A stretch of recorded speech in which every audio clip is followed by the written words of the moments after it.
Well, good morning. I'm Brent Adams here with your Rural Strong Morning Ag Report for this Wednesday, January 17th. Leading off the headlines this morning, the National Pork Producers Council submitted comments critical of the Food and Drug Administration's draft guidance on the duration of use of certain antibiotics in food animals. The National Pork Producers Council says the proposal would, quote, deny the ability for a veterinarian to prescribe antimicrobials appropriately, burden pharmaceutical companies, and may jeopardize antibiotic access, end quote. For 30 years, the U.S. pork industry has implemented measures, including FDA directives, for responsible antibiotic use. In the comments, the National Pork Producers Council emphasized that veterinarians are responsible for deciding what antimicrobials to prescribe, when products should be used and administered, which animals to medicate, and for how long. The organization says the draft guidance interferes with the veterinarian's decision-making process by mandating a duration of use. The comments urge the FDA to work closely with drug manufacturers to provide a simple process to include duration of use to continue the availability of products and allow veterinarians to maintain their role in the decision-making process. Well, the National Cattlemen's Beef Association Policy Chair Gene Copenhaver met with House Speaker Mike Johnson on the Farm Bill and other issues recently. Copenhaver says Johnson was encouraging on prospects for a new farm bill after the old one expired last September and was extended 1 year. He told us some things that, enlighten us on the farm bill, too. It might be sooner than later than what we thought before. House Ag Chair G.T. Thompson said earlier that he may try to start committee farm bill action in March, though lawmakers may still be hashing out spending bills then under a proposed new timeline.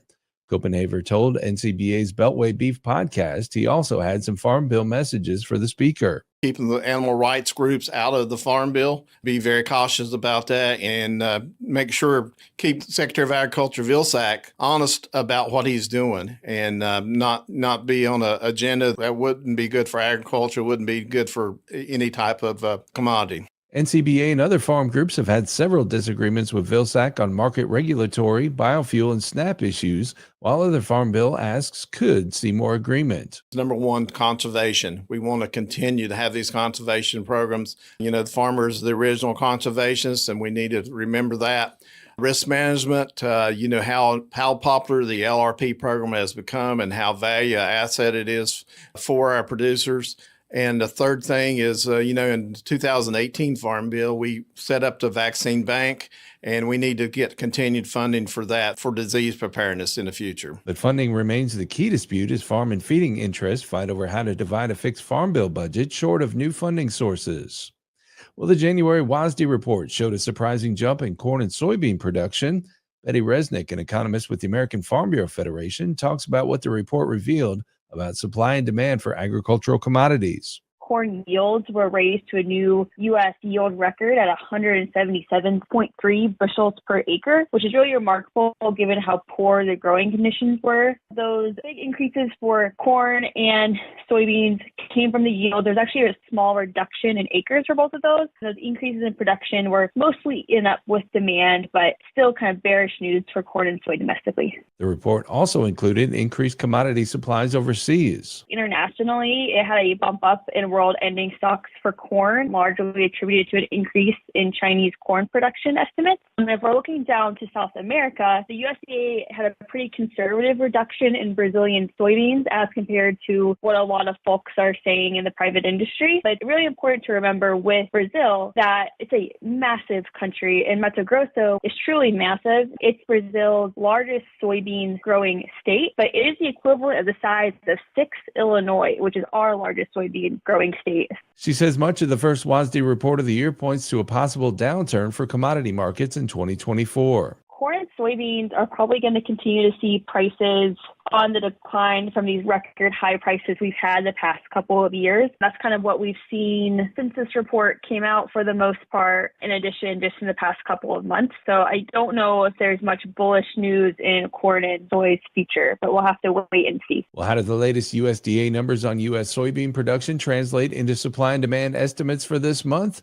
Here with those details is USDA Radio's Rod Bain. Lower harvested acreage, yet higher yield estimates for our nation's soybean crop, according to USDA's January outlook. What that all translates into is an increase in U.S. soybean production of 35 million bushels. Not a huge increase, according to World Agricultural Outlook Board Chair Mark Jekanowski, but enough to go into domestic balance sheet ending stocks. Year over year, ending stocks up a little bit, up 16 million bushels, so 280 million bushels. That's up just a bit last year. The resulting rise in ending stocks contributed to an adjustment to the season-ending average price forecast. Season average price this month, given these little bit higher supplies, we expect that to have some pressure on prices, so we reduced our season average market price forecast by 15 cents per bushel, currently at $12.75 per bushel. That would be down $1.45 year over year. I'm Rod Bain reporting for the U.S. Department of Agriculture in Washington, D.C. Well, how is winter wheat holding up under this current Arctic cold wave?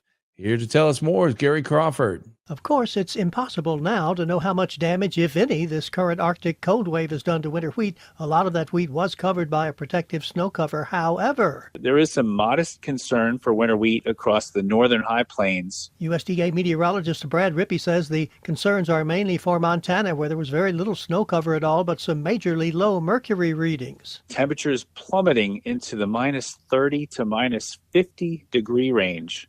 There is certainly some concern for winter kill for that wheat, especially coming off a record warm December. Rippey says there's also a little bit of worry about wheat in the southern wheat growing areas. But for the core areas right across Kansas, #1 production state, beautiful blanket of snow protecting the crop, and that should really help out as that eventually percolates into the soil as melting snow here, likely in a few weeks. And in fact, Rippey says by this time next week, almost the whole country will be enjoying warmer than normal weather. Gary Crawford for the U.S. Department of Agriculture. Rippey says the current cold wave is also putting stress on livestock, but conditions are about to improve. The concern there were the back-to-back snowstorms, followed by the bitter cold. We did see temperatures dipping into the minus 20 degree range in some of those snow-affected areas.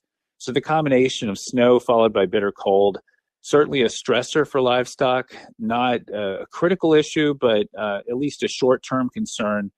It's tough to keep weight on those animals when they're shivering to stay warm. And so as warm weather returns later this week, that should become less of a concern as things get back to more normal cattle operations. And finally, this morning, Rippey says there's one more major winter storm on the way before things calm down next week. So we have one more significant storm pushing ashore early this week across the Pacific Northwest.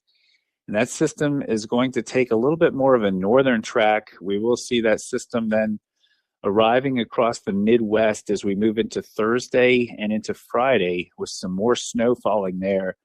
And then in the east, we'll see another round of either rain or snow, depending on how far north or south you are, as we move into Friday. Beyond that, one more sharp cold outbreak that'll be focused across the northern plains, the Midwest, and the Northeast. And then we're going to get a significant break from this winter weather.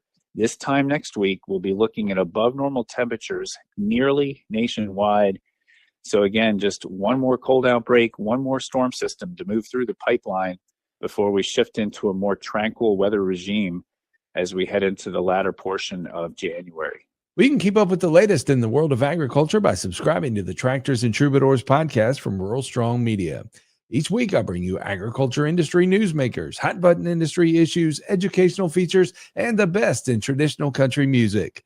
The Tractors and Troubadours podcast can be found at ruralstrongmedia.com or wherever you get your podcasts. Episode 114 is out there now. We're hard at work on 115, set to drop this Friday. We hope you'll check it out again at ruralstrongmedia.com or wherever you get your podcasts. We also invite you to join us daily on Rural Strong Radio, our 24/7 streaming radio station found at ruralstrongmedia.com or on the Live 365 streaming radio app for your mobile device. Each day, we bring you our award-winning agriculture programming, as well as the best in traditional country music, mixed in with a little bluegrass, western swing, southern rock, and inspirational music. Again, the place to find Rural Strong Radio is ruralstrongmedia.com or the Live 365 streaming radio app. We're portable, so take us with you everywhere you go while you're working on the farm or ranch. Let's get through the workday together. Well, I'll be back again tomorrow with another Rural Strong Morning Ag Report here on Steve Shetler Media. Make it a great day, everybody.